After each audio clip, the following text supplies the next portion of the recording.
everyone, welcome back to my channel. Yet again, I'm pretty upset and fuming today. Mitch McConnell seriously said yesterday that, quote, "It's only Wednesday," in response to dealing with our country's crisis. Like, are you freaking kidding me? That's literally like the coach saying, "Oh, run a mile, it's only 4 laps," and you're still at the starting line after 6 minutes. Other racers have already finished and you haven't even started yet. Like, it's making no sense at all. We're like turning into the laughing stock of the world with how dysfunctional our government is. It's absolutely ridiculous. To me, this is exactly how democratic republics end up failing, a completely dysfunctional lack of leadership in a time of crisis. It's no surprise the ancient Roman Republic was replaced by a Roman Empire. Next thing we know, we'll all be drinking vodka Smirnoffs and saying, "Nostravia!" when Putin makes Congress his puppet.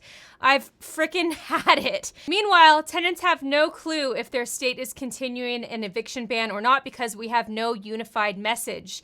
Do we wear masks? Are we sheep for wearing masks? Which I think you should wear a mask. Wait, do dogs get COVID or do they not get COVID? And do kids have mental issues from COVID or is this fake too? Wait, is the virus mutating or are we reopening? Like, there is no guidance. This is a big jerk of the heart and the emotions. I don't even know what to tell my tenants at this point.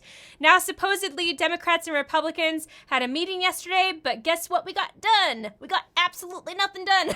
If anything, they're further apart than where they started.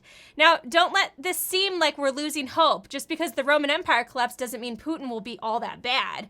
But for now, there is some light. One, Congress is famous for getting things done the last day. Maybe Mitch and Nancy are finally going to cancel their tension and have a really wonderful slumber party this Thursday night with all their lobbyist friends and wake up Friday all pampered and refreshed from their slumber party, and somehow a bill will be ready to be passed. 2, the stimulus checks are looking promising. $1,200 per adult who received one last time and $500 for every dependent regardless of age.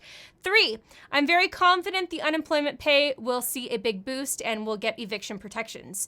If this doesn't happen, you have 2 choices. 1, illegally cross the border to Canada or Mexico. Or 2, join Wall Street and get rich with all the wealthy landowners and business owners in this country, because 99% of us are getting screwed. This is not how government is supposed to work. Everyone's so paranoid about getting reelected, they're too afraid to actually do anything and work. And I'm getting very, very pissed.